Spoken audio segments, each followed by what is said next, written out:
So today I thought I'd give you a little review of these Inktense pencils. I've been using them for about a year now, and I probably use them almost every week. And I've used them in a variety of different ways in a whole range of different drawings. So I'm hoping that this video will give you a little bit of insight into these Inktense pencils. It might be that you're thinking of buying some and don't know if it's worth the investment or if they're right for you. Or it might be that you've already got some and you don't feel that you're using them to their full potential. This video will show several ways not to use these pencils, as well as some of the ways that I've found have really worked for me. So I'm going to take you through my journey of learning how to use these pencils and all of the things that I've learnt about them. So these Inktense pencils are made by Derwent. They're made in England and they're ink pencils basically. They claim to create vivid ink-like colour when combined with water, and it gives a permanent colour once it's dry. So the set that I've got has got 12 pencils. You can buy larger sets and obviously that will cost a lot more money, but 12 pencils was around £20. You get a good variety of colours from yellow right through to black, and they're presented in a metal tin, which is great for storage. So these Inktense pencils, they are a water-soluble ink-based pencil, a little bit like watercolour pencils, but they've got an inky-based pigment inside. So you basically use them as you would a watercolour pencil. So the first thing that I did was I swatched the colours. I just drew out a grid and I shaded with the pencil from dark to light for each of the colours.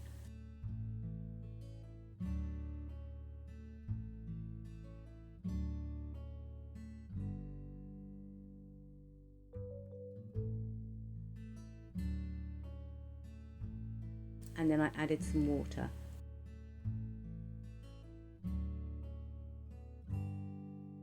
And oh wow, I could not actually believe just how bright and vibrant all of these colours were. They just jumped out of the page at you, and yeah, just super intense colours. They weren't wrong when they called these Inktense. I was also very surprised at how well they blended on the page as well. You didn't need to press too hard with the paintbrush to get the pigment to lift off the page. That impressed me quite a lot because some watercolour pencils, they need a bit of scrubbing to get the pigment to kind of blend in.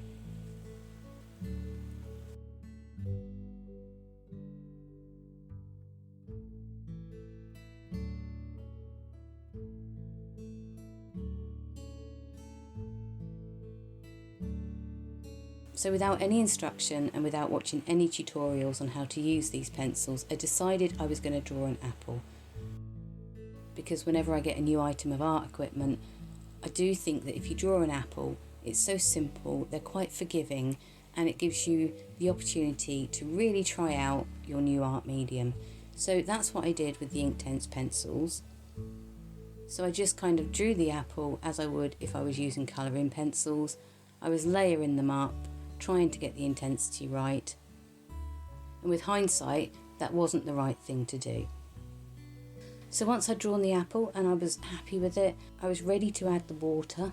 Now I'm just using a fairly fine paintbrush here, it's nothing special, but what jumped out at me most was look how bright those colours are. They are just amazing. But I did feel that all that effort that I'd put into trying to layer the colours up and build the tone up with the dry colour was a complete waste of time. Mostly because I was losing any of the definition as I dragged the wet paintbrush across the picture. But those colours, they just really jumped out of the page at me, and I loved the richness that I was getting from this drawing. What I learned from this exercise was that I didn't need quite as much pigment down on the page before I started. So the next picture that I drew with these isn't very good at all, but I'm going to share it with you, not only for transparency, but if I don't show you the mistakes that I made, then you won't know what to avoid if you're starting out with them. So I wanted to draw a dragonfly. Now the one on the right, I did that with some very cheap nasty watercolour pencils, but I liked the composition and I wanted to try it out with my Inktense pencils. So I started out by putting the colours down on the page, the dry colours down on the page. Now I intentionally used a lot less pigment for this drawing but I also wanted to try and create a purpley blue colour, and there isn't a purple in the set. You've got a fuchsia and you've got a sea blue and you've got an indigo. So I was using kind of the fuchsia, the red and the blue to try and create a purpley blue colour, and not wanting to make the same mistakes that I made with the apple drawing. I kept the coverage very, very light. But when I added the water, it was a complete and utter disaster. One, I think I used way too much water. I was using a very thick brush that was holding a lot of water. And the second thing is, the overall colours were just not what I was expecting. Yeah, the colours just turned into a complete and utter mush of, yeah, you can see.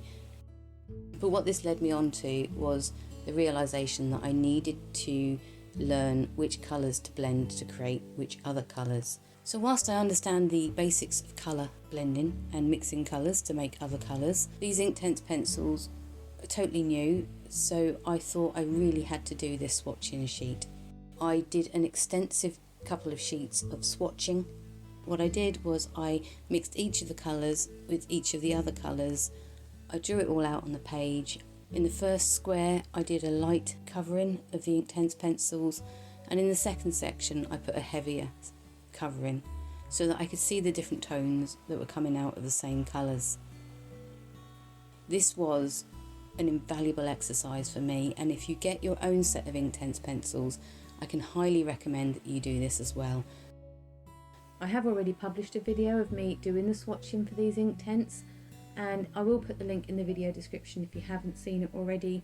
If you get some of these Inktense pencils yourself, whether you buy a 12 pack or a larger pack, I can highly recommend doing a blended swatch chart. These charts go wherever my Inktense pencils go. I use it as a reference constantly as to which colours to blend, and I haven't felt the need to buy any extra additional Inktense pencils because using these colour charts I've been able to achieve every single colour that I've wanted to achieve in 12 months. And so using those swatching sheets, I redrew out a dragonfly. I kept the coverage fairly light in places, but in certain areas like around the edges of the wings I put a slightly heavier coverage down. I was very happy with the results. So using the colour swatching, I was able to recreate what I had in my head on the paper. Now this one I did do as a full process art video. I'll put the link in the video description if you'd like to take a look. I basically did a watercolour background with the Inktense dragonfly over the top, and then I used a dip pen and ink to draw in all of the lines on the dragonfly's wings.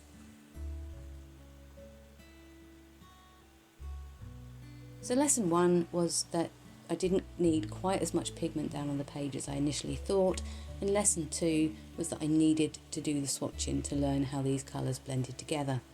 Now there's 2 ways that you can use these pencils that I've come across. One is to draw straight on the page, and the other is to use a paper palette. I'll talk through both, but I'll start with drawing straight on the page.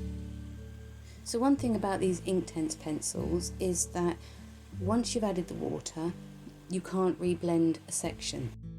If you're painting onto the page and you don't want to get an edge, you have to make sure that there's enough water on the paper so that it doesn't dry out before you pick up the next bit of colour. Now to start with, these layers, I didn't really like them, I didn't want them. The only kind of paint that I've been used to using is acrylic paint and oil paint many years ago. So having a colour dry immediately, initially I thought was horrid. However, and now I very much see it as a real benefit of these Inktense pencils. It works so well on scenery.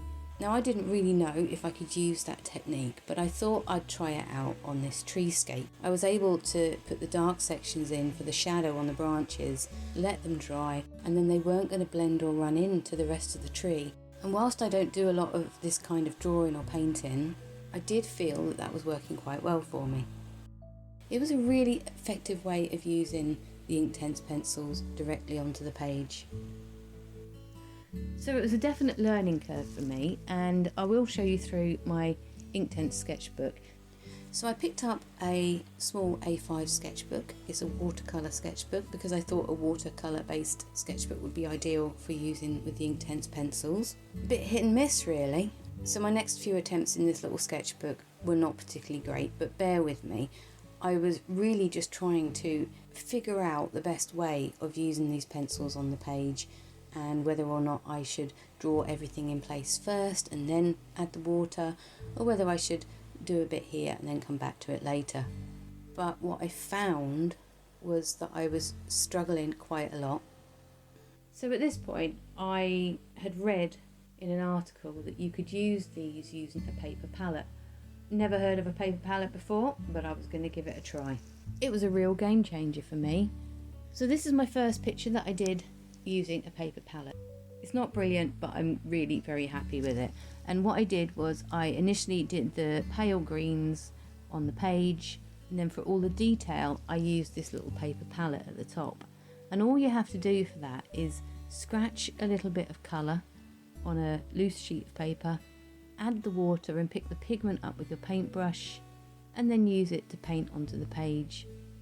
I really felt like it was transforming my pictures, and with every new picture that I did, I was improving slightly. I love using this for brickwork when I'm painting or drawing old ruins. You can just create your background with a little wash of colour and then add all the detail using the paper palette. Now I've found if you do it this way, you do lose a little bit of the intensity of the colours, but you get a much better coverage of the colour.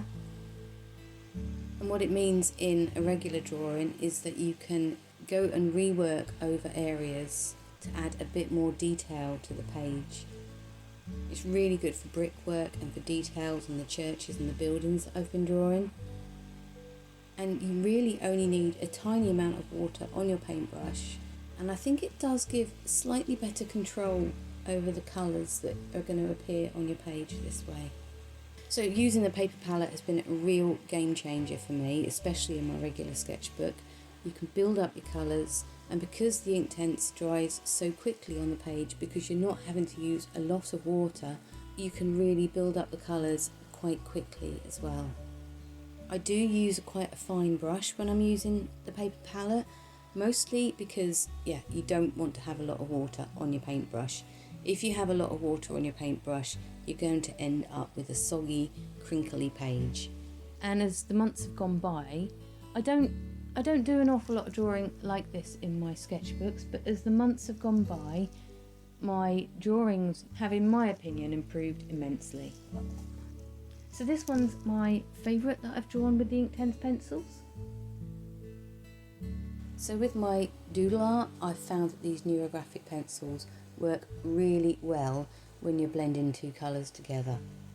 You can see on this picture the colours are very subtle, they're very pastel, they're very soft. They're not a real showstopper. But as soon as you add that water to the colour, look at that. Look how that blue just pops out. Now on this drawing I put a darker, a heavier coverage of pigment around the edges of these water bubbles at the top of the page, and I left the centre with a very, very light covering of the dry Inktense pencil. And as you can see, as I'm adding the colour, just popping out of the page at you. Just absolutely incredible.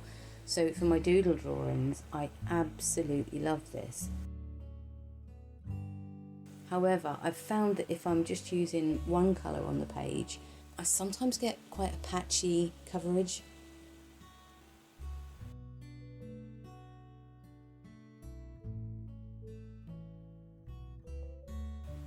But for the blending, these Inktense pencils are amazing for just kind of getting a blended effect. The other thing that I found is that it's much better to work from the lightest colour in the section and blend that into the darkest section. Otherwise you're just dragging the dark colour into the light section. You will get a feel for how little water that you need just to get these colours blending in. And because I'm working in small sections, I'm not having the issue of the area drying out, so I'm not getting any streaky lines. So I think for big areas, the Inktense isn't necessarily for me. So this one has got a very light coverage of the pink and the green, and I'll show you just how much this pops out on the page in a second. So when you use them nice and lightly like this, they do give a very watercolour kind of effect, but the colours are just so much brighter than watercolour paints, in my experience anyway. But if you do want to avoid having thick hard lines, you do have to work quite quickly. So my regular sketchbook is just cartridge paper, and if I'm using only small amounts of water, then the Inktense pencils are perfectly fine on that. I don't like the textured watercolour sketchbook that I picked up specifically for my Inktense. I don't like the ridges in the paper, it doesn't work for me. Regular watercolour paper is, the regular smooth pressed watercolour paper is lovely for using these Inktense pencils with, but for day-to-day general sketchbook work, I'm super happy using cartridge paper, and I'll keep the watercolour paper for best. It is more expensive after all. So I've moved over to using a paper palette for pretty much all my drawings now, because I feel that they give me better control over the colours that I'm putting down on the page. But if you're trying these out for the first time, I would encourage you to try both ways, because it's only through trying things yourself that you can really fully learn. So in conclusion, these Inktense pencils, I do think they're really good value for money. I've been using them for 12 months now, and there is still plenty of pencil left. You don't need to use much pigment to get a lot of colour, and that's amazing. If you've got experience with watercolour pencils, I would very much recommend these Inktense pencils. You will be blown away by the colours that you get out of these pencils. So the only modification that I've made is that I've put this little bit of felt in the tin just to stop the pencils from rattling. And the only negative thing about these pencils I've found is that they stain. They're permanent once they're dry. So if, like me, you like to sit in bed and draw, and you accidentally get a little bit of sea blue on your lovely pristine white duvet cover, that's there forever now. I haven't tried these on fabric other than that, but I think I might at some point see if I can draw a picture on some sort of fabric and see how it washes and lasts. That would be a good one to do. Yeah, I'll probably have a look at that at some point. What do I like about these Inktense pencils? I love the colours, I love the vibrancy, I love the ease of use, and I love the layering technique. The layering technique that I initially went at, I love it now. I absolutely love it. And I do use them at least once a fortnight. So I do hope that you found this little review helpful. I will put a few links in the video description for some of the drawings that I've done using the Inktense pencils, so that you can see how I'm using them if you're interested. And if you have made it this far, do give me a thumbs up and hit that like button. And if you've already got a set of Inktense pencils, do let me know how you're getting on with them. And if you're an expert and you've got any additional tips or tricks to mention, do drop them in the comments below, because they'll not only be useful to me, but to everyone else that's coming along to look at this video, either now or in the future. So yeah, thank you for watching, and I hope you'll drop by again soon.